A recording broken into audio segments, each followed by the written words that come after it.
நீங்கள் நினைப்பது போல் ஒதுக்கிவிட முடியாது. நீங்கள் நினைப்பது போல் சிதறடித்து விட முடியாது. திமுகவில் 60 பேருக்கு பழைய ஆட்களுக்கு சீட்டு கொடுக்கல. அந்த கட்சி சிதறும் அப்படின்னு யாரும் எழுதல. நான் 3 பேருக்கு மறுபடியும் சீட்டு கொடுக்கல. ஆனா கிட்டத்தட்ட 3 மாதம் எழுதினார்கள். இந்த சிதற போகிறது, வெடிக்க போகிறது, உடைய போகிறது. இந்த கட்சி சிதற வேண்டும், உடைய வேண்டும், நொறுங்க வேண்டும் என்கிற அளவுக்கு அவர்களுக்கு ஒரு காழ்ப்புணர்ச்சி இருக்கிறது என்று சொன்னால், எந்த அளவுக்கு இந்த சமூகத்தின் மீது அவர்களுக்கு ஒரு வெறுப்பு இருக்கிறது என்பதை புரிந்து கொள்ள வேண்டும். 2வது முறை இடம் கொடுக்கவில்லை என்பதற்காக அந்த 3 பேரையும் எப்படியாவது கட்சியிலிருந்து வெளியேற்றினால் மொத்தமும் கட்சி காணாமல் போய்விடும். இது அவர்களின் கணிப்பு, அவர்களின் மதிப்பீடு.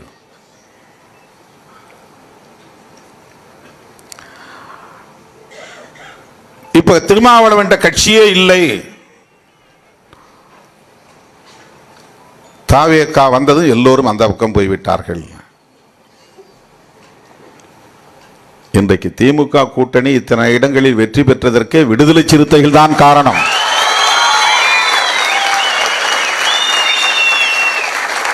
இதை ஆதாரபூர்வமாக நம்மால் டேட்டாவோடு உறுதிப்படுத்த முடியும்.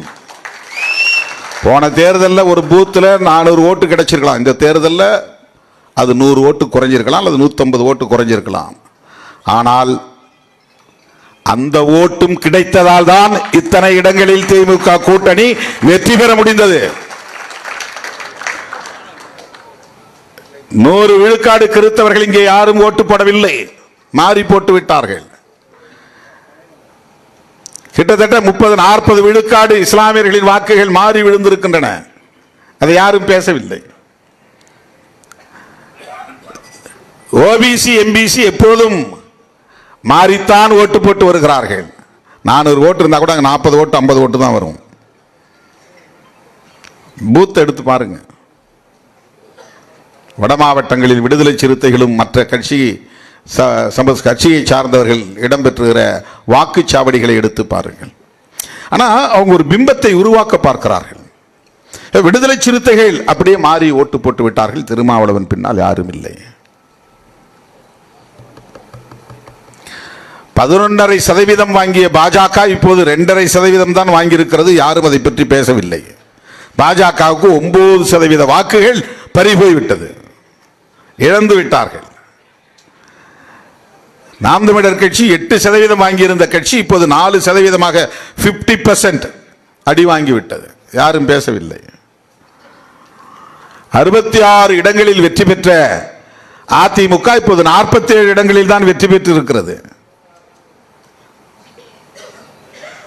19-20 இடங்களை இழந்து நிற்கிறது. 100க்கும் மேற்பட்ட இடங்களில் வெற்றி பெற்ற திமுக இப்போது 59 இடங்களில் தான் வெற்றி பெற்று இருக்கிறது. அவ்வளவு பெரிய பாதிப்பு. அவர்களுக்கென்று இருந்த நிலையான வாக்கு வங்கி சரிந்து போனது.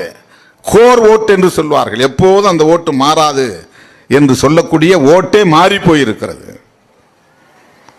குறைந்து போயிருக்கிறது, சரிந்து போயிருக்கிறது, சிதறி போயிருக்கிறது. இதை பற்றி எல்லாம் யாரும் பேசவில்லை. ஏன் அப்படி சொல்றாங்கன்னா, திருமாவளவன் காலத்தின் கட்டாயத்தால் இன்றைக்கு தாவேக கூட்டணியில் இடம்பெற்று கூட்டணி அமைச்சரவையிலும் இடம்பெறக்கூடிய ஒரு சூழல் அமைந்திருக்கிறது. அவருக்கு அங்கே முக்கியத்துவம் கிடைத்துவிடக் கூடாது, காலி பண்ணணும். ஏம்பா அவர்கிட்ட யாரும் ஆள் இல்லை, எல்லாம் உங்ககிட்ட வந்துட்டான், ஒன்றும் முக்கியத்துவம் கொடுக்காதீங்க, அவர் சொல்றதெல்லாம் செய்யாதீங்க, அவர் விரும்புறதெல்லாம் செய்யாதீங்க. ஏதோ ஒரு மந்திரி பதவியை கொடுத்தீங்க, அதோடு நிறுத்திக்கிங்க, வாரியம்லாம் கொடுத்துடாதீங்க, சட்ட வல்லுநர்கள் அந்த அரசு வழக்குரைஞர் பதவியெல்லாம் கொடுத்துடாதீங்க, அவர் விரும்புகிற மாதிரி பணியிட மாற்றங்கள் டிரான்ஸ்ஃபர் இன்சர் கேட்டார்னா போட்டு கொடுத்துடாதீங்க. விடுதலை சிறுத்தைகள் கட்சிக்கு முக்கியத்துவம் தந்துவிடக் கூடாது. ஏதோ வந்துட்டாங்க காலச்சூழலால், உங்ககிட்ட வந்துட்டாங்க, ஒரு ஆளை மந்திரி ஆகிட்டீங்க, அதோட நிறுத்திங்க. அவருக்கு பின்னால ஆட்கள் கிடையாது, எல்லாம் உங்க பின்னால வந்துட்டாங்க. அவர் வாக்கு வங்கி சரிந்து விட்டதே,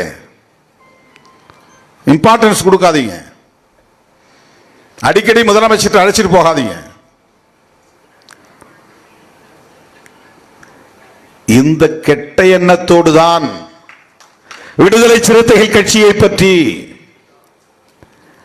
குறைத்து மதிப்பீடு செய்து அவதூறுகளை பரப்புகிறார்கள். ஒரு இம்பார்ட்டன்ஸ் கிடைச்சிடக்கூடாது, அதுதாங்க. ஆக தேர்தலுக்கு முன்பும் சிறுத்தைகள் தான் டார்கெட், தேர்தலுக்கு பின்னரும் சிறுத்தைகள் தான் அவர்களின் இலக்காக இருக்கிறது. நம்மை கொண்டு திமுக கூட்டணியை உடைப்பதற்கு முயற்சி செய்தார்கள். அதை உடைக்க ஒருபோதும் இடம் கொடுக்க மாட்டேன் என்பதில் உறுதியாக இருந்தேன். தனிப்பட்ட முறையில் என்ன பாதிப்பு விடுதலை சிறுத்தைகளுக்கு ஏற்பட்டாலும், என்ன இழப்பு ஏற்பட்டாலும் அதை நாங்கள் ஏற்றுக்கொள்ள தயாராக இருக்கிறோம்.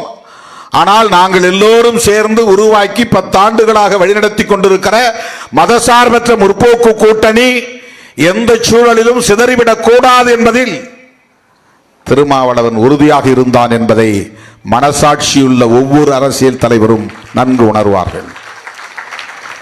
மனசாட்சியுள்ள ஒவ்வொருவரும் உணர்வார்கள்.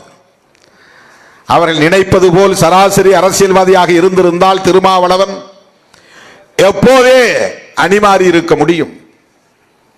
திமுக கூட்டணி எப்போதே சிதறி போயிருக்கும், தேர்தலுக்கு முன்பே சிதறி போயிருக்கும், தேர்தல் முடிவுகளே மாறி போயிருக்கும், விடுதலை சிறுத்தைகளின் வலிமை கூடி போயிருக்கும். ஆனால் அதை பற்றி திருமாவளவன் கவலைப்படவில்லை, வருத்தப்படவில்லை. இன்றைக்கும் நான் வருத்தப்படவில்லை. சில பேர் சொல்லுவாங்க, அப்ப கூப்பிட்ட நேரத்திலே போயிருந்தீங்கன்னா இன்னைக்கு உங்க கையில் எத்தனை எம்எல்ஏ, எவ்வளவு பவர், நீங்களே ஒரு பவருக்கு வந்திருக்கலாம். நான் எடுத்த முடிவு சரி, இன்றைக்கு இருக்கிற நிலையும் போதும், அவ்வளவுதான்.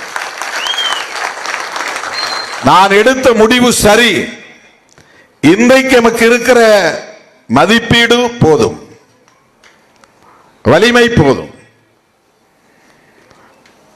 எங்கள் மீதான நம்பகத்தன்மை பாதுகாக்கப்பட்டிருக்கிறது, அதுதான் முக்கியம்.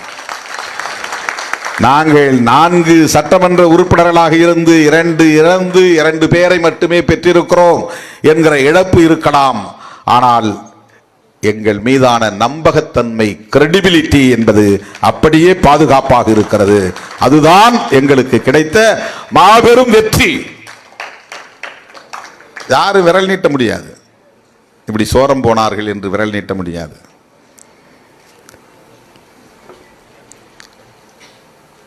வாய்க்கு வந்ததை பேசினார்கள் தோழர்களே. இன்றைக்கும் அப்படித்தான் நம்மை குறிவைத்து பேசிக் கொண்டிருக்கிறார்கள் என்றால் அதற்கு காரணம், கருத்தியல் அடிப்படையிலே ஒரு இயக்கம் வலுவாக இயங்கிக் கொண்டிருக்கிறது என்பதை அவர்களால் பொறுத்துக் கொள்ள முடியவில்லை.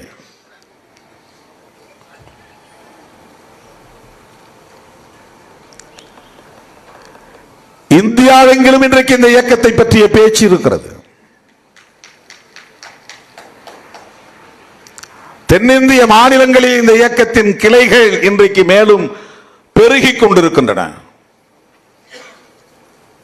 இவையெல்லாம் எந்த அடிப்படையில்? புரட்சியாளர் அம்பேத்கரின் கொள்கைகளை, தந்தை பெரியாரின் கொள்கைகளை, மாமேதை மார்க்சின் கொள்கைகளை இன்றைக்கு உரத்து பேசுகிற ஒரு இயக்கமாக, வலுவாக பேசுகிற இயக்கமாக விடுதலை சிறுத்தைகள் கட்சி விளங்குகிறது. அதுதான் காரணம்.